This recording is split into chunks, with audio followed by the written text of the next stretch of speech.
নবী করিম সাল্লাল্লাহু আলাইহি ওয়াসাল্লাম সবার সামনে দাঁড়িয়ে দীর্ঘ 23 বছর অক্লান্ত পরিশ্রম করে দাওয়াতি মিশন কমপ্লিট করার পরে সবাইকে সমবেত করে একটা হজ করলেন। হজ করার পরে তিনি গুরুগম্ভীর কণ্ঠে বলছেন, হৃদয়ের সমস্ত আবেগ বের করে দিয়ে বলছেন, হে জনগণ, আইয়ুহান নাস, হে জনগণ, আমি জানি না আজকের পর তোমাদের সাথে আমি কখনো মিলিত হতে পারবো কিনা। একটু চিন্তা করেন, সাহাবীরা সামনে দাঁড়িয়ে আছেন, নবীজি দাঁড়িয়ে এই কথাটা বলছেন, হে জনগণ, আমি জানি না আজকের পরে আমি তোমাদের সাথে মিলিত হতে পারবো কিনা। অতএব যে ব্যক্তি আজকে আমার এই কথাগুলোকে স্মরণ রাখবে সে যেন অন্যের কাছে এই কথাগুলো পৌঁছে দেয়। হতে পারে যার কাছে পৌঁছে দেওয়া হচ্ছে সেই এই কথাগুলোকে বেশি সংরক্ষণ করতে পারবে। আল্লাহ পাক তার প্রতি রহম করুন যে আমার এই কথাগুলোকে অন্যের কাছে পৌঁছে দিবে। নবীজির ভাষণ। এরপর নবীজি বলছেন, জেনে রাখো নিশ্চয়ই তোমাদের পরস্পরের, মুসলিমদের পরস্পরের সম্পদ, পরস্পরের রক্ত, পরস্পরের এই যে জান মাল ইজ্জত, এগুলো একে অপরের জন্য হারাম। মুসলিমদের পরস্পরের রক্ত, পরস্পরের ইজ্জত সম্মান একে অপরের জন্য হারাম। এর হানি করা একে অপরের জন্য হারাম। ঠিক যেমন আজকের এই দিন হারাম, এই শহর হারাম, এই মাসও হারাম।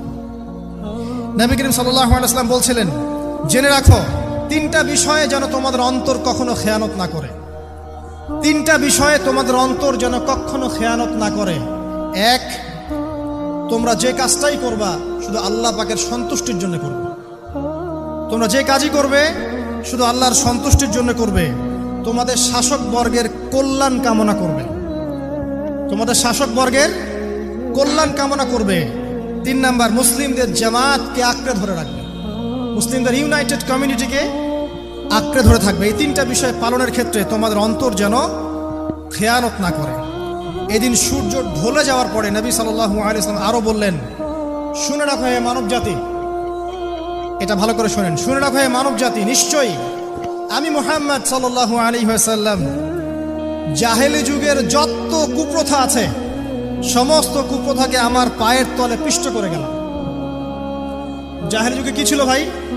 শিরিক ছিল, সুদ ছিল, মাদক ছিল, নারীর অবমাননা ছিল, কন্যা সন্তানকে দাফন করা হতো, রক্তক্ষয়ী, হানাহানি, মারামারি, কাটাকাটি ছিল। এগুলো সব কিছুকে আমি আমার পায়ের তলে দাফন করে গেলাম। এটা কি দাফন হয়েছে? তিনি বলছেন, নিশ্চয়ই আমি জাহেলি যুগের সুদকে আমার পায়ে তলে পিষ্ট করে যাচ্ছি। সর্বপ্রথম যার সুদ আমি পিষ্ট করছি তিনি হচ্ছেন আব্বাস ইবনে আব্দুল মুত্তালিব, আমার চাচার সুদ। নিজের পরিবার থেকে দৃষ্টান্ত স্থাপন করলেন। তিনি আরো বললেন, হে উপস্থিত জনগণ, তোমরা মেয়েদের ব্যাপারে সতর্ক থাকবে এবং তোমাদের স্ত্রীদের ব্যাপারে সতর্ক থাকবে, তাদের হকের ব্যাপারে সতর্ক থাকবে, কেননা তোমরা তাদেরকে আল্লাহর কালিমার মাধ্যমে হালাল করে নিয়েছো। অতএব তাদের ব্যাপারে তোমরা সতর্ক থাকবে। তোমাদের উপর তাদের হক হচ্ছে তোমরা যা খাবে, যা পরবে, তাদেরকেও তাই খাওয়াবে, তাই পরাবে। আর তাদের উপর তোমাদের হক হচ্ছে